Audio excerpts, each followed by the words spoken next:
शांति 23/7/1969। अव्यक्त बाप दादा मधुबन। सफलता का आधार परखने की शक्ति। बाप दादा एक एक को देखते हुए क्या देखते हैं? बाप दादा हर एक में 4 बातें देख रहे हैं। वह कौन सी 4 बातें हैं? हर एक ने अपना अपना विचार सुनाया। एक तो ताज देख रहे थे, दूसरा तख्त, तीसरा तदबीर और चौथा तकदीर। यही 4 चीजें हर एक में देख रहे हैं। काम का ताज कौन सा होता है मालूम है? तो आज बाप दादा तख्त नशीन व ताजधारी बच्चों की सभा में आए हैं।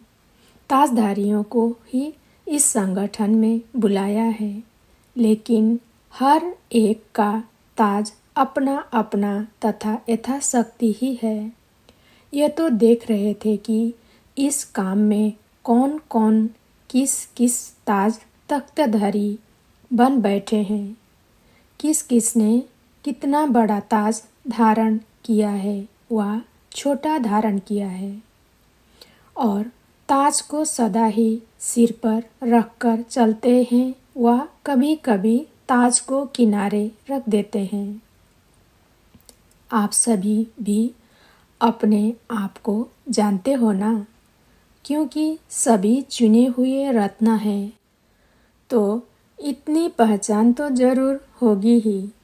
अपनी तदबीर और तकदीर की परख है।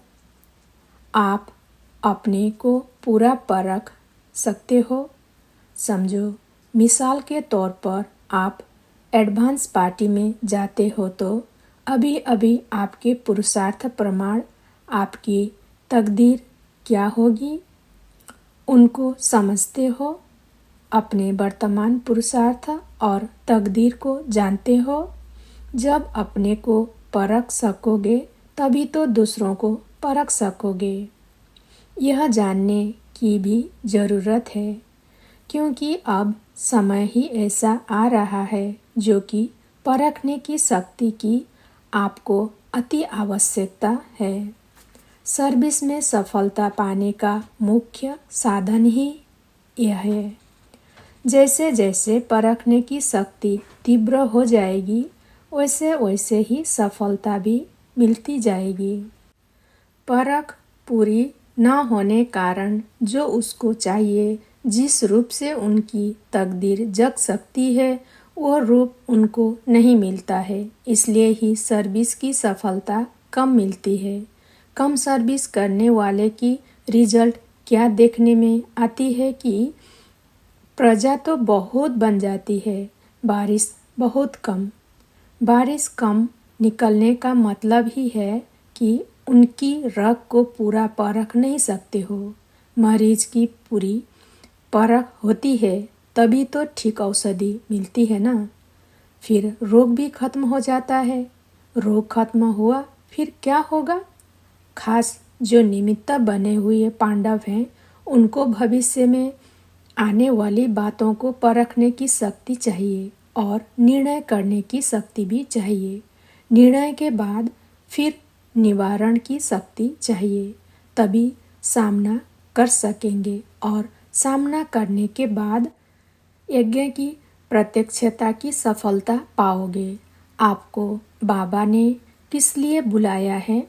हिसाब किया जाता है ना। सीढ़ी उतरने और चढ़ने का ज्ञान सिखाने लिए बुलाया है। अब किस बात में उतरना है और किस बात में चढ़ना है? बड़प्पन तो पकड़ लिया है, मगर बड़प्पन होते हुए भी जहाँ पर छोटेपन की सीढ़ी उतरना होता है, वहाँ पर फट उतर नहीं सकते हो।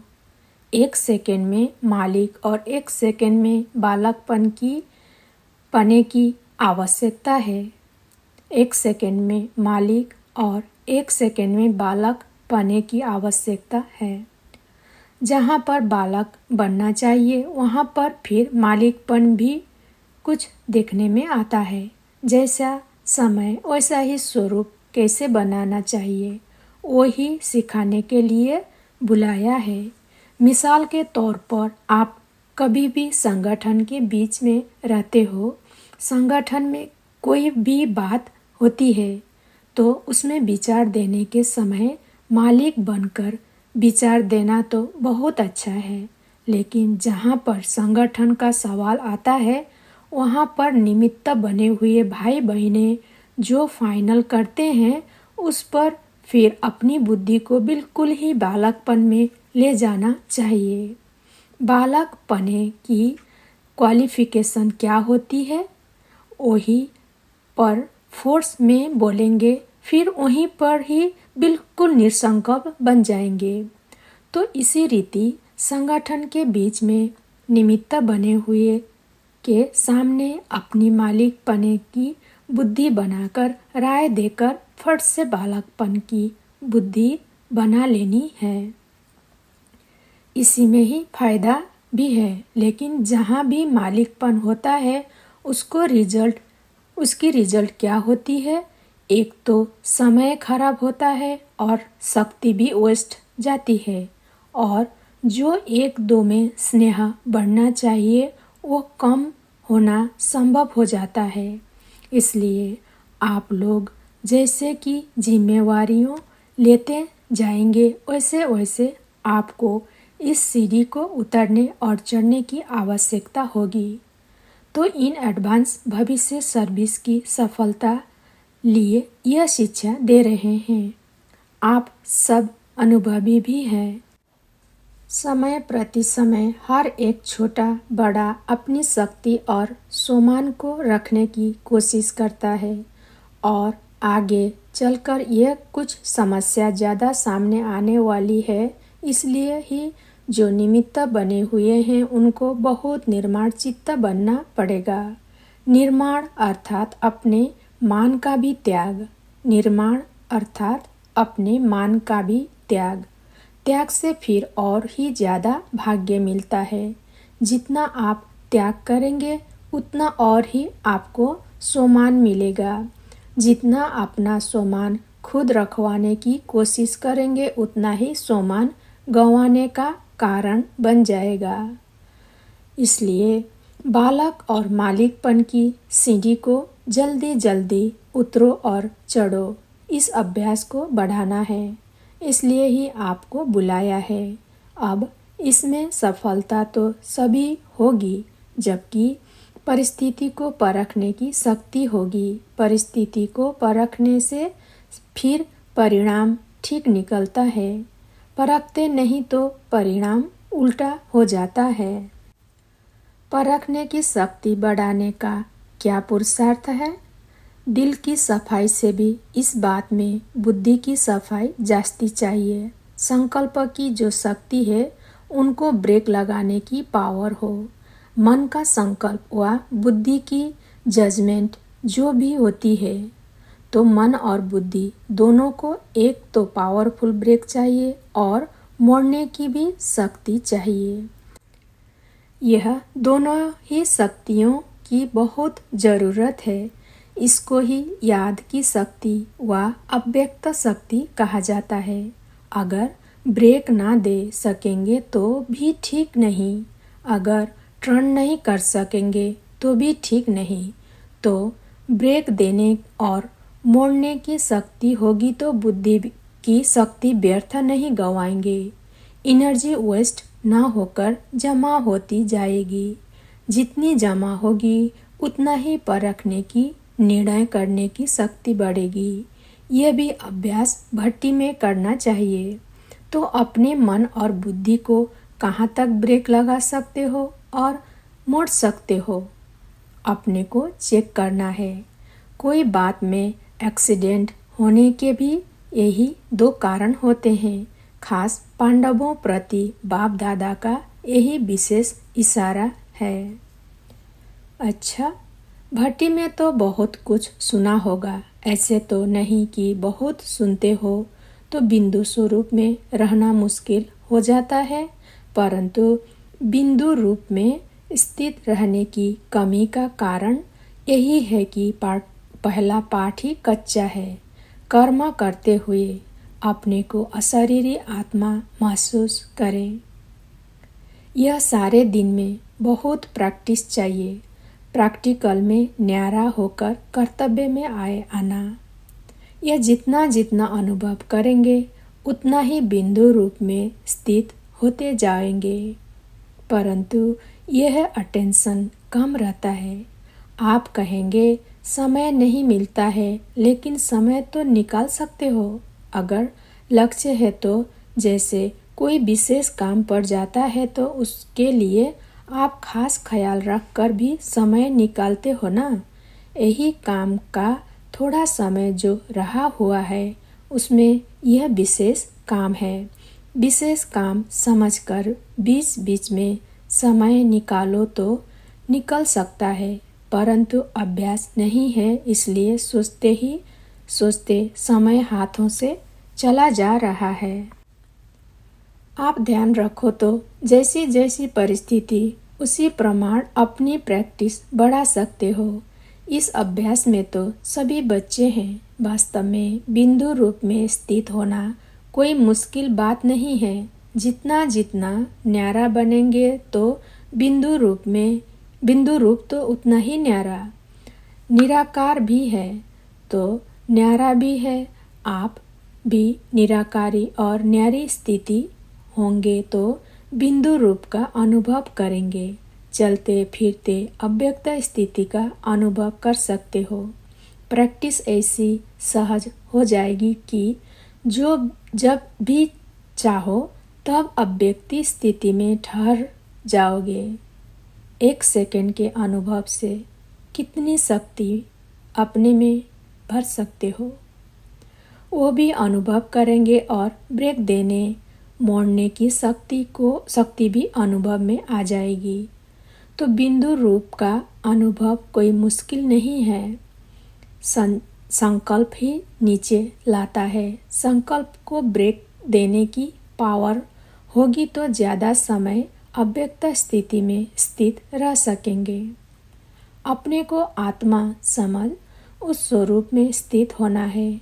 जब स्व स्थिति में स्थित होंगे तो भी अपने जो गुण है वो तो अनुभव होंगे ही। जिस स्थान पर पहुंचा जाता है उसके गुण ना चाहते हुए भी अनुभव होते हैं। आप किसी शीतल स्थान पर जाएंगे तो ना चाहते हुए भी शीतलता का अनुभव होगा। यह भी ऐसा ही है। आत्मा अभिमानी अर्थात बाप की याद। आत्मिक स्वरूप में बाबा की याद नहीं रहे ये तो हो ही नहीं सकता। जैसे बाप दादा दोनों अलग अलग नहीं हैं, वैसे आत्मिक निश्चय बुद्धि से बाप की याद भी अलग नहीं हो सकती। क्या 1 सेकंड में अपने को बिंदु रूप में स्थित नहीं कर सकते हो? अगर अभी सबको कहे कि यह ड्रिल करो तो कर सकते हो। बिंदु रूप में स्थित होने से एक तो न्यारेपन का अनुभव होगा और जो आत्मा का वास्तविक गुण है उसका भी अनुभव होगा। यह भी प्रैक्टिस करो क्योंकि अब समय कम है, कार्य ज़्यादा करना है।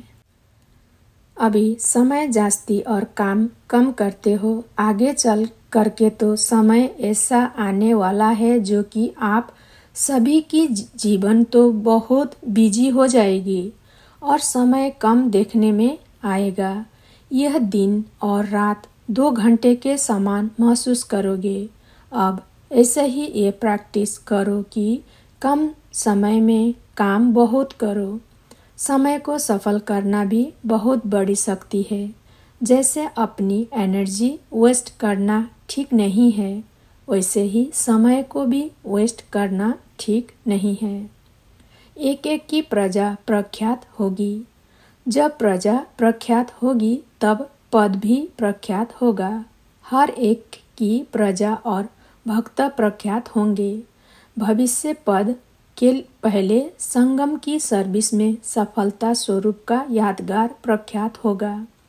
भविष्य पद प्रख्यात होगा। ऐसा समय आने वाला है जो कि आप अपनी कमाई नहीं कर सकोगे, परंतु दूसरों के लिए बहुत बिजी हो जाओगे। अभी अपनी कमाई का बहुत थोड़ा समय है, फिर दूसरों की सर्विस करने में अपनी कमाई होगी। अभी यह जो थोड़ा समय मिला है उसका पूरा पूरा लाभ उठाओ, नहीं तो फिर यह समय ही याद आएगा। इसलिए ही जैसे भी हो, जहाँ पर भी हो, परिस्थितियाँ नहीं बदलेंगी। यह नहीं सोचना कि मुसीबतें हल्की होगी फिर कमाई करेंगे। यह तो दिन प्रतिदिन और विशाल रूप धारण करेंगी, परंतु इनमें रहते हुए भी अपनी स्थिति की परिपक्वता चाहिए। इसलिए ही समय का ध्यान और अपने स्वरूप की स्मृति और उसके बाद फिर स्थिति, इसका ध्यान रखना है। अच्छा, जिम्मेवारी का ताज बताया तो तख्त कौन सा था? नम्र चित्त का तख्त, जिस पर ही विराजमान होने से सारे काम ठीक कर सकेंगे। शक्ति सेना को तो एक रस का तख्त दिया था और पांडव सेना को निर्माण चित्त का दिया था। उस पर बैठ और जिम्मेवारी का ताज धारण कर भविष्य की पदवी बनाओ। तख्त से उतरना नहीं, इसी पर बैठकर काम करोगे तो कार्य सफल होगा। देखो, सारे दिन में जो आप काम करते हो उसमें 4 बातें कौन सी है जो कि आपके साथ रहती है? कॉमन और स्थूल बात पूछता हूँ। कॉमन और स्थूल बात पूछता हूँ। एक तो कुर्सी साथ रहती है और दूसरा कलम, तीसरी फाइल और चौथी भाग दौड़। इन चारों को लौकिक से अलौकिक में लाओ। इन चारों काम को लौकिक से अलौकिक में लाओ। कुर्सी पर जब बैठो तो तख्त याद करो। कलम उठाओ तो कमल के फूल को याद करो। कमल का फूल बनकर कलम चलानी है। और फाइल को देखकर अपना पोतामेल याद करो कि मेरी फाइल में बाप दादा अभी क्या सही करते होंगे। और भाग दौड़ तो है ही, सीढ़ी से उतरना और चढ़ना, यह प्रैक्टिस करो तो जहाँ पर भी बुद्धि को लगाना चाहता हूँ लगती भी है कि नहीं। वैसे ही जैसे कि पाँव जहाँ भी चलाने चाहो चलते हैं या ना, इसी प्रकार से आपकी बुद्धि भी पाँव मिसल हो जाएगी। अब बुद्धि को लौकिक से अलौकिक बातों में परिवर्तन करना है तो अवस्था भी परिवर्तन आ जाएगा। इस संगठन के रत्नों में क्या विशेष खूबी है? एक तो सभी स्नेही है और दूसरा मेजॉरिटी सरेंडर बुद्धि है। तीसरा सर्विस के लिए हर वक्त तैयार रहते हैं, इसलिए ही एवर रेडी है। अब जिम्मेवारी का ताज मिलता है, उनमें इन सब विशेषताओं को रत्नों की तरह जड़ना है, तभी जिम्मेवारी को पूरी रीति संभाल सकोगे। यह गुण ताज की मणियाँ है, अर्थात शोभा है। इसको कायम रखना है। जैसा कर्म आप करेंगे आपको ही देख कर सभी फॉलो करेंगे। एक स्लोगन और याद करना जरूरी है। छोटों को करो प्यार और बड़ों को दो रिगार्ड। छोटों को करो प्यार और बड़ों को दो रिगार्ड। प्यार देना है फिर रिगार्ड लेना है, यह कभी नहीं भूलना। यह संगठन सोना तो है, परंतु सोने पर सुहागा लगाया जाता है। उसके लिए बीच बीच में मधुबन के संगठन का स्थान हो। निमित्त बनी हुई बहनों की राय से ही समय प्रति समय संगठन होगा। प्रदर्शनी में भी कुछ नवीनता आनी चाहिए। अभी तो इतना ही समझते हैं कि यहाँ की नॉलेज अच्छी है। जो बात बतानी है बिना पूछे देखने से ही समझें कि हमको अभी यह सहज रास्ता मिला है। इस लक्ष्य को रखकर बनाने की कोशिश करें और टॉपिक में भी आकर्षण हो। परमात्मा के परिचय पर रख सकते हो और लोग जो दूर भागते हैं उनको नज़दीक लाना है। फिर उसमें धर्म के विचार वाले हो वा कोई प्रकार हो, उसकी फिर पीठ भी करनी है। बिना पीठ किए सफलता नहीं होगी। जैसे म्यूजियम की सर्विस की है, उसकी भी पीठ करनी है, उनसे संपर्क रखना है, समय प्रति समय बुलाना है, भले संबंध रखना चाहिए जो उनको परिवार की महसूसता हो, तभी ही सर्विस की सफलता होगी। अच्छा, ओम शांति।